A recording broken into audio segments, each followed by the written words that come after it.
Okay, we're going to go ahead and get started here with Tuesday media availability for Travelers Family Head Football Coach Justin Wilcox.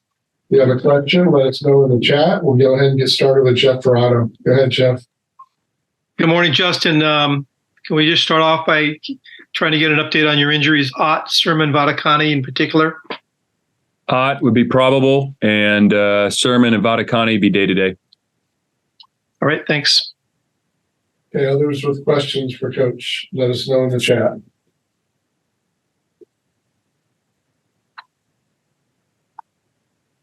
We'll go to Jake Curtis. Go ahead, Jake. William says he knows who the quarterback is going to be, but he hasn't said whether he's not going to announce whether Rising is ready. How do you prepare for that if you don't quite know, or who do you expect to be the starter? Well, we don't know who the starter is going to be because they haven't announced it. They've played with guys. We know Cam Rising probably on the verge of coming back, and obviously he's got a lot of tape and is a heck of a player. So we'll do our best to prepare and understand that there could be some moving parts once the game starts. But they're going to run their offense. They're very physical. They run the ball. They got weapons at wide out, and we'll adjust as needed when the quarterback is identified. Okay, we'll go to Thomas Dunn from Radford, California. Good morning, Justin. We talked a little bit about fourth downs on Saturday night. Was there anything that you saw in Oregon State's fourth down tendencies that you guys hadn't necessarily prepared for, and something that you can take for the rest of the season? No, Thomas, those are fourth. I think there was 5 of them, correct? And 4 of them were 4th and 1, and 1 was 4th and 3. So 4th and 1, you're going to get short yardage plays, and that's exactly what we got.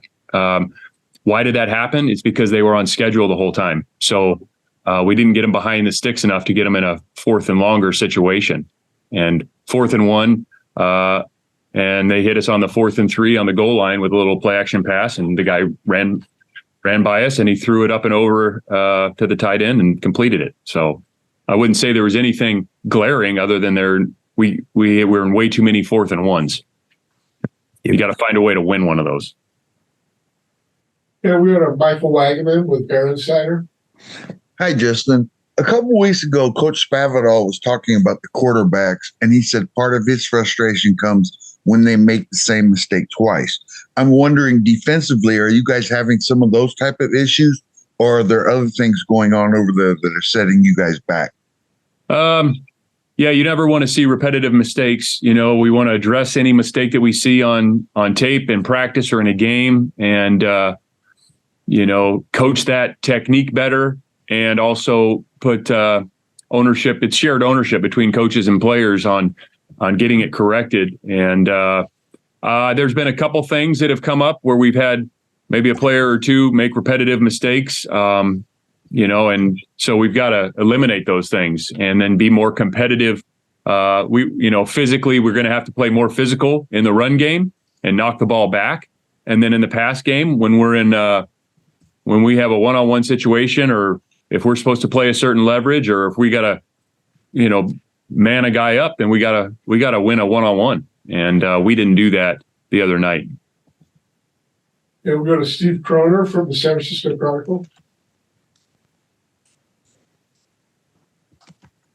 Justin, based off your understandable attitude about your defense after the game Saturday night, I would imagine the past 48 to 72 hours, you guys have done some self-scouting, so to speak. When you go through that, does the next step be A, change a scheme a little bit, B, change personnel, or C, what we're doing is correct, we just have to do it better?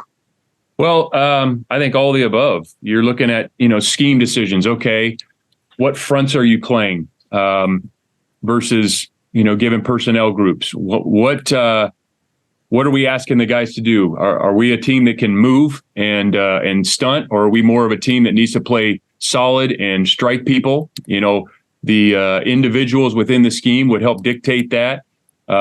Man versus zone. Everybody, there's always those decisions, but at the end of the day, we can play zone, and we do play zone. We played a fair amount of zone the other night, played 3 deep, played split safety. at some point we have to, stop the run with whether we're in 4 down front, odd front, whether we're stunting or not stunting.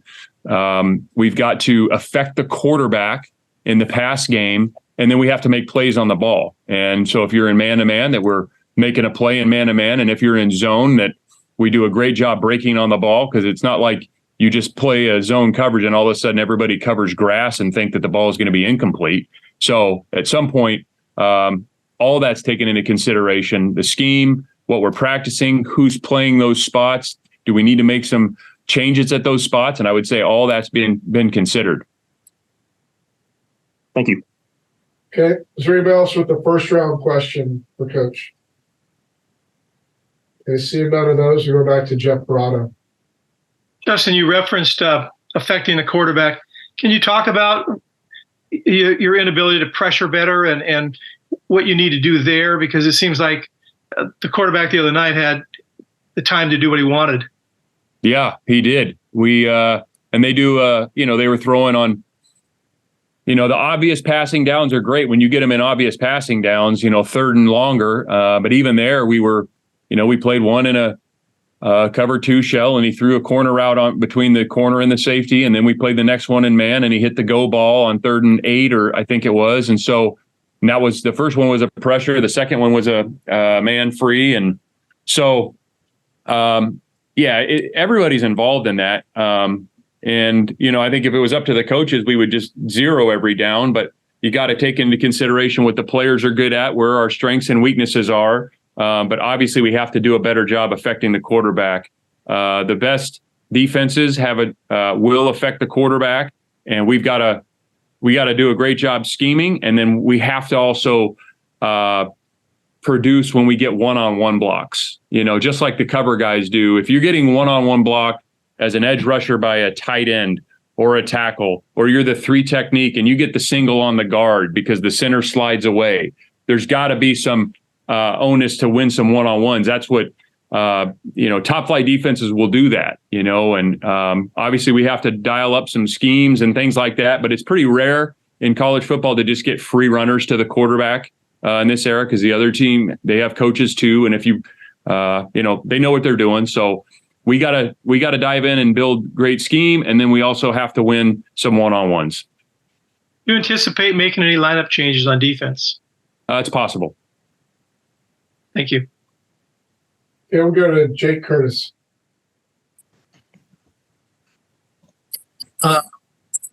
Mendoza did a good job at home, but is it a completely different test against Utah, at Utah?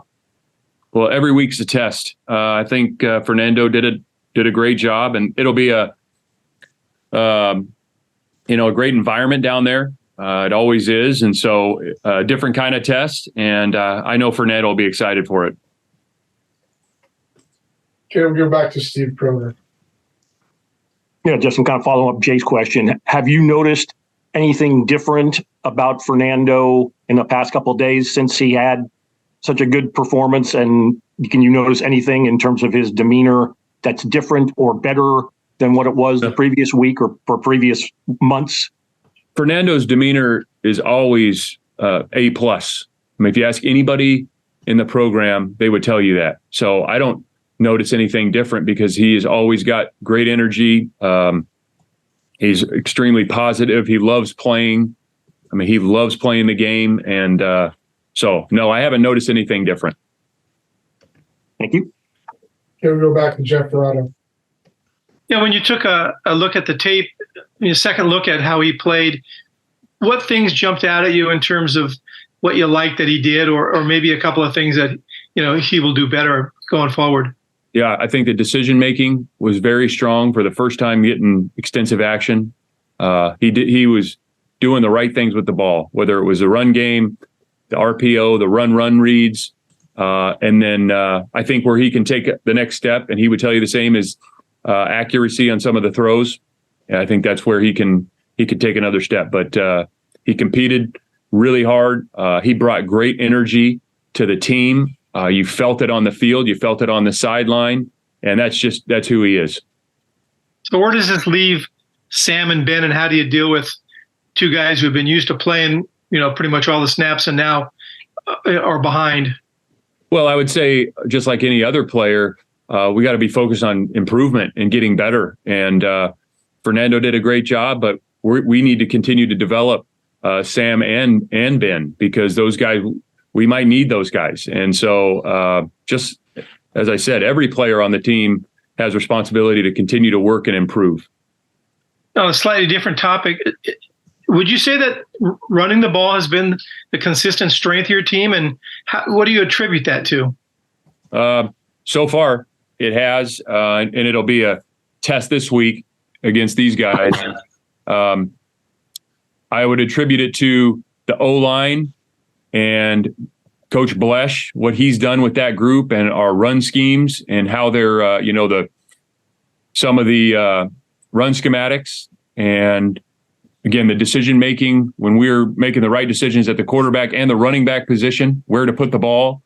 I think all of that has been noticeably better and improved, but we got to do it week in and week out, and we need to take another step this week, and it's going to be an incredible challenge. Thank you. Here we go back to Thomas with Radford, California. Justin, as a defensive minded head coach, you know that sacks are not the be all end all of how a barometer of a defense, but through 3 games of conference play, the defense has no sacks registered and has given up a 69% completion percentage along with a 182 quarter passer rating. I mean, how do you attribute the struggles so far for a unit that performed so well during fall camp? Well, yeah, we don't know who we are in fall camp. You think you're going against yourself, and sometimes that can give you a false sense one way or the other. Ultimately, it comes down to production in the games, and obviously we want to be able to get to the quarterback much better than we have. So, do we have to do things differently? Yeah, we do somehow, some way. Whether it's calling different things, whether it's putting more pressure on certain people, whether it's again, I go back to you're going to have to win some one-on-ones, and all those things matter. It is frustrating. We thought we would perform better, but ultimately the tape is the resume, and that's where we are right now. So we've got to do something about it as a team, as a defense, and individually within the defense.